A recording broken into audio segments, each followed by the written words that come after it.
Hi friends, എല്ലാവർക്കും നമസ്കാരം. അപ്പോൾ ഇന്നത്തെ നമ്മുടെ വീഡിയോ എല്ലാ വിഭാഗത്തിലുള്ളവർക്കും പ്രയോജനകരമായിട്ടുള്ളതാണ്. എന്ന് വെച്ചാൽ നമ്മൾ ഈ ലൈംഗികത എന്ന് പറയുമ്പം അത് തുടങ്ങിക്കഴിഞ്ഞാൽ, അത് തുടങ്ങുന്നതിന് ഓരോരുത്തർക്കും ഓരോ പ്രത്യേക പ്രായമുണ്ട്. അത് തുടങ്ങിക്കഴിഞ്ഞാൽ പിന്നെ നമ്മുടെ മരണം വരെ അത് അവസാനിക്കാതെ ഇങ്ങനെ തുടരുന്ന ഒരു പ്രക്രിയയാണല്ലോ. എന്ന് വെച്ചാൽ ഒരു വ്യക്തി എത്ര പ്രായം ചെന്നാലും അയാളുടെ ഉള്ളിൽ ലൈംഗികതയുണ്ട്. അപ്പോൾ ഇത് സ്റ്റാർട്ട് ചെയ്ത് കഴിഞ്ഞാൽ അതിൻ്റെ ഫ്രീക്വൻസി ഇങ്ങനെ കൂടി വരും. അപ്പോൾ ഒരു ഘട്ടം കഴിയുമ്പം ഏറ്റവും കൂടുതൽ ഫ്രീക്വൻസി ഇങ്ങനെ കൂടി നിൽക്കുന്ന ഒരു സമയമുണ്ട്. എല്ലാ മനുഷ്യർക്കുണ്ട്, സ്ത്രീക്കുമുണ്ട് പുരുഷനുമുണ്ട്. പക്ഷേ അത് ഇന്ന പ്രായത്തിലാണെന്ന് നമുക്ക് വ്യക്തമായിട്ട് പറയാൻ പറ്റില്ല. എന്നാലും നമുക്ക് ഏകദേശമൊക്കെ പറയാൻ പറ്റും, അത്രയേ ഉള്ളൂ. ഓരോരുത്തർക്കും അത് വ്യത്യാസമായിരിക്കും.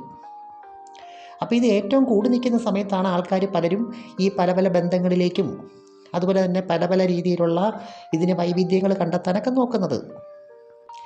അപ്പോൾ ഏതൊരു പ്രായത്തിലും ഒരു മടുപ്പുണ്ടാകാത്ത രീതിയിൽ അല്ലെങ്കിൽ ഇതിനൊരു വിരക്തി ഉണ്ടാകാത്ത രീതിയിൽ നമുക്ക് എങ്ങനെ ഇത് കൈകാര്യം ചെയ്തുകൊണ്ട് പോകാൻ പറ്റും, അതാണ് ഇന്നത്തെ വീഡിയോ. അതിനു മുമ്പ് എൻ്റെ ഈ ചാനൽ നിങ്ങൾ ആദ്യമായിട്ടാണ് കാണുന്നതെങ്കിൽ തീർച്ചയായിട്ടും സബ്സ്ക്രൈബ് ചെയ്യണം, ലൈക്ക് ചെയ്യണം, കൂട്ടുകാർക്ക് ഷെയർ ചെയ്യണം കേട്ടോ. അപ്പോൾ ഇവിടെ നമ്മൾ ഓർക്കേണ്ട പ്രധാനപ്പെട്ട ഒരു കാര്യം, ഈ ലൈംഗികത എന്ന് പറയുമ്പം അവയവങ്ങളുമായിട്ടാണല്ലോ ബന്ധപ്പെട്ട് കിടക്കുന്നത്. ഇതുമായിട്ട് ബന്ധപ്പെട്ട അവയവങ്ങളാണല്ലോ കൂടുതലും അതിനുവേണ്ടി വർക്ക് ചെയ്യുന്നത്. എന്നാൽ ഇതിനകത്ത് ഓർക്കേണ്ട ഏറ്റവും ഒരു ഇമ്പോർട്ടൻ്റ് ആയിട്ടുള്ളൊരു കാര്യം എന്ന് പറഞ്ഞാൽ നമ്മുടെ മനസ്സാണ് നമ്മുടെ ഏറ്റവും പ്രധാനപ്പെട്ട ഒന്നാമത്തെ ലൈംഗിക അവയവം എന്ന് പറയുന്നത്. അപ്പം നമുക്കൊരു കൺഫ്യൂഷൻ വരും, മനസ്സ് ലൈംഗിക അവയവമാണോ? ആന്നു. സ്ത്രീക്കായാലും പുരുഷനായാലും മനസ്സ് ഒരു പ്രധാന ഘടകമാണ്. നിങ്ങൾക്ക് തന്നെ അറിയാൻ പറ്റും, ചില ദിവസങ്ങളിൽ നമുക്കിതിന് യാതൊരു മൂഡും കാണത്തില്ല. ഇത് ചെയ്യാനായിട്ട് നമുക്കൊരു വല്ലാത്ത ഒരു മടുപ്പ് ഒക്കെ നമുക്ക് ഫീൽ ചെയ്യും. ആ ദിവസങ്ങളിൽ നമ്മൾ നോക്കുവാണെങ്കിൽ നമുക്ക് മനസ്സിന് വല്ലാത്ത മനസ്സിൻ്റെ അവസ്ഥ അത്ര നോർമലല്ല. അപ്പം ഞാൻ ഈ മനസ്സിൻ്റെ കാര്യം പറഞ്ഞല്ലോ, അത് സ്ത്രീകളുടെ കാര്യത്തിലാണ് കൂടുതലായിട്ടും അത് എഫക്റ്റ് ചെയ്യുന്നത്. അപ്പോൾ എനിക്ക് പരിചയമുള്ള ഒരു ആൻറ്റി ഉണ്ട്, അവരും ഇങ്ങനെയാണ്. അവർക്ക് ആ പ്രായത്തിനേക്കാൾ കവിഞ്ഞുള്ള ഒരു ലൈംഗിക ആസക്തിയാണ് അവരുടെ ആ മൈൻഡിലുള്ളത് എന്ന് പറഞ്ഞാൽ അവരങ്ങനെ കാണിച്ചുകൊണ്ട് നടക്കുമല്ല. പക്ഷെ നമുക്ക് അവരോട് സംസാരിക്കുമ്പോഴും അവരുടെ ആ ബോഡി ലാംഗ്വേജ്, അവരുടെ റെസ്പോൺസ്, ആ മൊത്തത്തിലുള്ള അവരുടെ ആ ആറ്റിറ്റ്യൂഡ് നമുക്ക് മനസ്സിലാക്കാൻ പറ്റും ഇതിനോടുള്ളത്. സംസാരിക്കുന്നതിൻ്റെ ഇടയ്ക്ക് അവരിതിനെക്കുറിച്ച് പറയുന്നു, അത് എൻജോയ് ചെയ്യുന്നു, പറയുമ്പോൾ അവർ വളരെ സന്തോഷവതിയാകുന്നു. അങ്ങനെ പല കാര്യങ്ങളും. നമ്മൾ ഒരാളുമായിട്ട് കുറച്ച് ഡീപ്പായിട്ട് സംസാരിക്കുമ്പോൾ അറിയാമല്ലോ എന്തിനോടാണ് അവർക്ക് കുറച്ച് കൂടുതൽ ഇൻട്രസ്റ്റ് ഉള്ളത്, ഏതൊക്കെയാണ് കൂടുതലായിട്ട് അവർ ആസ്വദിക്കുന്നത്, അങ്ങനെയൊക്കെയുള്ള കാര്യങ്ങൾ. അപ്പം നമ്മളോട് പേഴ്സണലായിട്ട് സംസാരിക്കുമ്പോൾ അവർ പറയുന്നതാണ്, അവർക്ക് ഇപ്പോഴും ഒരു 2-3 പുരുഷന്മാരുമായിട്ട് ഒരു ലൈൻ എന്ന് വെച്ചാൽ ഒരു കണക്ഷനുണ്ട്. എന്ന് വെച്ചാൽ നമ്മൾ കുറച്ച് ഡീപ്പായിട്ടുള്ള ഫ്രണ്ട്ഷിപ്പ് എന്ന് പറയത്തില്ലയോ, ആ രീതി. എല്ലാവരും അങ്ങനെ ലൈൻ അടിക്കണമെന്നൊന്നുമല്ല ഞാൻ പറയുന്നത് കേട്ടോ. അതൊക്കെ ഓരോരുത്തരുടെ സാഹചര്യം, ഓരോരുത്തരുടെ ഓരോ ആറ്റിറ്റ്യൂഡ്, അതൊക്കെ അനുസരിച്ചിരിക്കും. ഞാൻ അവരുടെ ആ പേഴ്സണലായിട്ടുള്ള ഇതിങ്ങനെ അപ്ഡേറ്റ് ചെയ്യുന്ന രീതിയെക്കുറിച്ച് പറഞ്ഞപ്പോൾ അങ്ങ് പറഞ്ഞതേ ഉള്ളൂ. അപ്പം നമ്മുടെ ഏതൊരു അവയവമാണെങ്കിലും കണ്ടിന്യൂസ് ആയിട്ട് നമ്മൾ വർഷങ്ങളായിട്ട് ഇങ്ങനെ ഉപയോഗിച്ചുകൊണ്ടിരിക്കുമ്പോൾ അതിൻ്റെ ആ ഒരു പ്രവർത്തനത്തിന് മാറ്റം ഉണ്ടാവും. ഈ ലൈംഗിക അവയവത്തിൻ്റെ കാര്യത്തിലും അങ്ങനെ തന്നെയാണ്. അപ്പോൾ സ്ത്രീക്കായാലും പുരുഷനായാലും ഇത് കറക്റ്റായിട്ട് മെയിൻറ്റെയിൻ ചെയ്യേണ്ടതായിട്ടുണ്ട്. ഈ മെയിൻ്റനൻസിന് കുറവ് വന്നാൽ അത് നമ്മുടെ പ്രവർത്തനത്തെ ബാധിക്കും. അതുകൊണ്ടാണ് ഒരു ഘട്ടം കഴിയുമ്പം ഇതിനോട് പലർക്കും ഒരു വിരക്തി തോന്നുന്നത്. അപ്പം നമ്മൾ ഈ മെഷീനൊക്കെ ഓയിലിട്ട് കൊടുക്കത്തില്ലയോ, അതെന്തിനാ? അതിൻ്റെ പ്രവർത്തനം മെച്ചപ്പെടുത്താനാണ്. എന്ന് പറഞ്ഞ പോലെ ഇതിൻ്റെ പ്രവർത്തനം മെച്ചപ്പെടുത്തണമെങ്കിൽ പ്രണയം എന്ന് പറയുന്ന ഓയിൽ വേണം. പ്രണയം ഉണ്ടെങ്കിൽ മാത്രമേ നമുക്ക് നല്ല ലൈംഗികത കണ്ടിന്യൂസ് ആയിട്ട് നിലനിൽക്കത്തുള്ളൂ. ഇപ്പോൾ ഒന്നുകിൽ ഭാര്യയ്ക്ക് ഭർത്താവിനോട് പ്രണയം വേണം, പരസ്പരം അങ്ങോട്ടും ഇങ്ങോട്ടും പ്രണയം ഉണ്ടാവണം, അതല്ലെങ്കിൽ വേറെ ആരെയെങ്കിലും പ്രണയിക്കണം. അപ്പോൾ അത് മനുഷ്യർ തന്നെ വേണമെന്നൊന്നുമില്ല, എന്തിനോടെങ്കിലും തീവ്രമായ ഒരു പ്രണയം ഉണ്ടാകണം, പക്ഷേ അത് ഒറിജിനൽ ആയിരിക്കണമെന്ന് മാത്രം. പല ഭാര്യ ഭർത്താക്കന്മാർക്കും നല്ല ലൈംഗികതയില്ല. എന്താ കാര്യം? അവർക്ക് പ്രണയമില്ല, അവരിൽ പ്രണയം സംഭവിക്കുന്നില്ല. ഇനി ഉണ്ടെങ്കിൽ തന്നെ അത് കണ്ടിന്യൂസ് ആയിട്ട് നിലനിൽക്കുന്നില്ല. അപ്പോൾ ആദ്യകാലങ്ങളിലൊക്കെ പ്രണയം വളരെ തീവ്രമാണ്, അതുകൊണ്ട് തന്നെ ഒരു ബന്ധത്തെ അതിന് സൃഷ്ടിക്കാൻ കഴിയും. അതേസമയം തീവ്രമായ ലൈംഗികതയും ഉള്ളിലുണ്ടാവും. അപ്പോൾ ആദ്യകാലങ്ങളിലൊക്കെ സ്ത്രീകൾക്ക് യോനി ഭാഗത്തൊക്കെ നല്ല ലൂബ്രിക്കേഷനുണ്ട്, കാരണം പ്രണയം ഉള്ളതുകൊണ്ട്. പിന്നെ ആ ലൂബ്രിക്കേഷൻ കുറയുന്നു പ്രണയം കുറയുമ്പോൾ. അപ്പം മൊത്തത്തിലങ്ങ് ഹാർഡാവുകയാണ്. മനസ്സ് ഹാർഡാകുന്നു, ശരീരവും ഹാർഡാകുന്നു. അപ്പോൾ ഹാർഡായിട്ടുള്ള കാര്യത്തിലൊക്കെ നമുക്ക് ഓയിൽ കൂടുതലായിട്ട് വേണം. അപ്പോൾ ഓയിൽ കൂടുതലായിട്ട് വേണമെങ്കിൽ സ്ട്രോക്ക് കൂടുതലായിട്ട് കൊടുക്കേണ്ടി വരും.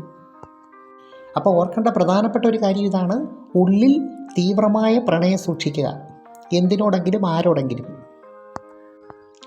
അപ്പോൾ ഈ ആൻറ്റി ആണെങ്കിൽ 2 കൂട്ടരുടെ ഇഷ്ടം നോക്കും. അവരുടെ ഇഷ്ടവും നോക്കും. അവർക്ക് ചില പ്രത്യേക രീതിയൊക്കെ താല്പര്യമുണ്ട്. എങ്കിൽ മാത്രമേ അവർക്ക് സ്റ്റിമുലേഷൻ കിട്ടത്തുള്ളൂ. അത് ഇവരെ കൊണ്ട് ചെയ്യിപ്പിക്കും.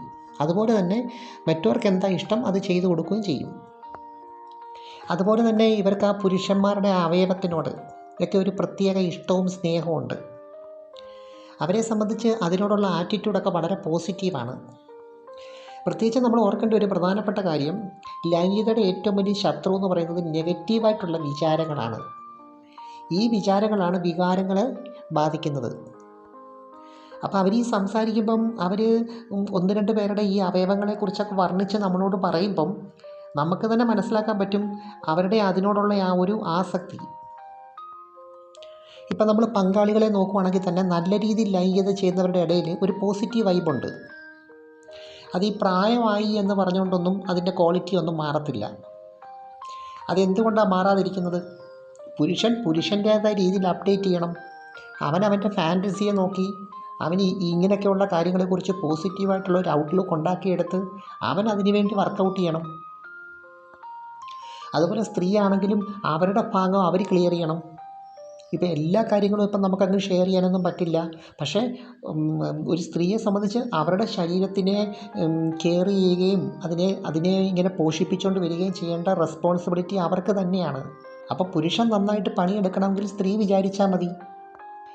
എന്ന് വെച്ചാൽ സ്ത്രീ അവരെ സ്വയം മെച്ചപ്പെടുത്തിക്കൊണ്ടേയിരിക്കണം ഈ ഒരു കാര്യത്തിൽ. അതുകൊണ്ടാണ് ബുദ്ധിയുള്ള സ്ത്രീകൾ എപ്പോഴും ശരീരത്തെ കൂടുതൽ കെയർ ചെയ്യുന്നതും അതിനെ കൂടുതൽ സുന്ദരമാക്കാൻ ആഗ്രഹിക്കുന്നതും. കാരണം ഈ കെയറിങ്ങും ഷെയറിങ്ങും തമ്മിലൊരു ബന്ധമുണ്ട്. കെയറിങ് ഉണ്ടെങ്കിലേ ഷെയറിങ്ങും ഉള്ളൂ.